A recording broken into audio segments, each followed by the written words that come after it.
Ba opposant. Mikolonga na ranabino. Bomoni que autre temps, autre mœurs, hein. Bomoni que bi copia, copier ma kamwa kala na jasik.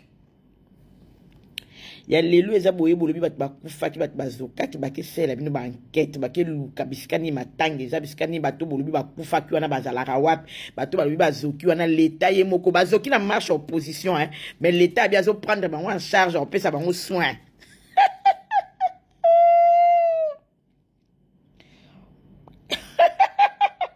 basale bino na ba enquête wapi bat bazoka ki o bango ba ya l'état o prendre soin na bango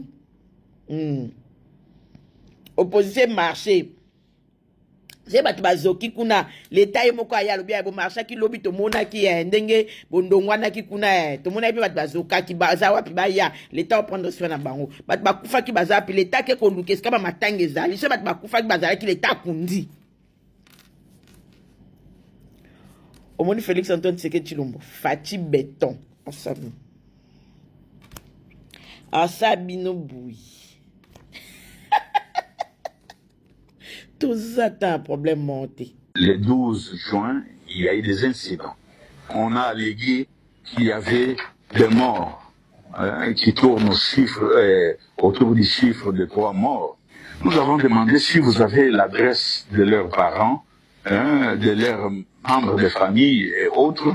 S'il vous plaît, passez-nous les éléments. On nous a par exemple donné une adresse où restait un certain David Lompala. Lompala, membre de l'ECD, mais nous sommes allés à cette adresse, nous avons envoyé plusieurs missions vérifiées, nous n'avons pas trouvé de traces d'un deuil, encore moins la trace de David Lompala, qui n'est pas reconnu à cette adresse-là, vous retrouverez ça dans notre rapport, etc. La CNDH a enquêté et a eu presque un mois après publié son rapport. Votre institution a enquêté sur survenu lors du meeting de l'opposition du 12 juin 2026. Quelles sont les principales conclusions et recommandations de votre enquête? Bon, je le dis toujours en riant, en souriant, parce que il y a eu plus de peur que de mal.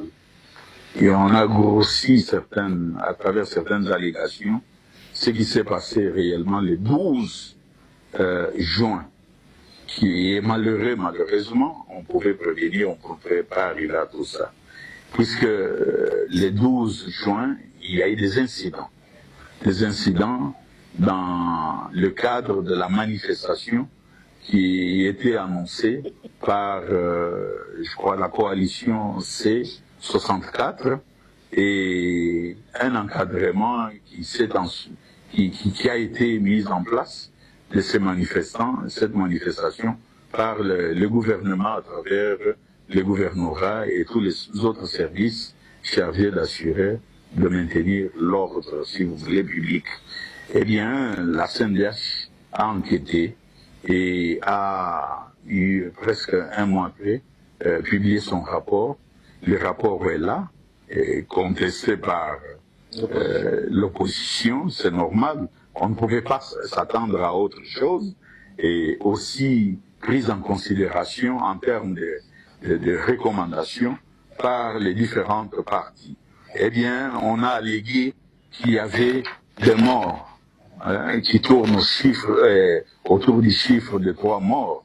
Mais en réalité, avec les informations mises à notre disposition par même les C64, les responsables des C64, ainsi que les autres milieux et structures gouvernementales et les services. Et nous avons examiné ces dossiers, on les a retournés dans tous les sens, on a fait des descentes de terrain, on a été dans des hôpitaux, on a été même à des adresses qui nous étaient signalées par l'opposition, les membres de l'opposition. On a reçu presque tous les blessés des SID, tous les blessés aussi du parti de Jean-Marc Kabound, etc. Oui, HR. Bon, et puis les a reçus, nous avons des images, nous avons des enregistrements, des vidéos. Hein, ces gens qui avaient des blessures. Mais lorsqu'on a légué... Oui, mais c'est ça, la forme des discordes, puisqu'ils ont dit qu'il y a eu des tirs de balles. C'est possible. Mais des tirs de balles qui ont blessé ces manifestants. Mais quand vous regardez le blé, hein, les blessures, etc., ce ne sont pas des blessures causées par des balles. Puisqu'une balle réelle, même si vous vous êtes guéri de la blessure, je ne suis pas expert de la balistique, mais nous avons essayé de comparer cela, tout ça avec des spécialistes dans les domaines. Donc ce ne sont pas des blessés par balle. Bon, alors, et puis les disparus, les chiffres sont annoncés, on a été voir la CENCO qui avait déployé une quinzaine de personnes comme observatrices de cette manifestation-là du 12 juin. Et c'est quoi le conclusion? Bon, écoutez, on n'a pas eu des éléments d'identification de ces personnes décédées. Encore moins des disparus. Oui, pour nous, nous n'avons pas eu des informations qui attestaient que ces gens-là ont été réellement tués et blessés et disparus. Si vous voulez, on a eu affaire à des manifestants qui présentaient des blessures. Eh bien, nous avons demandé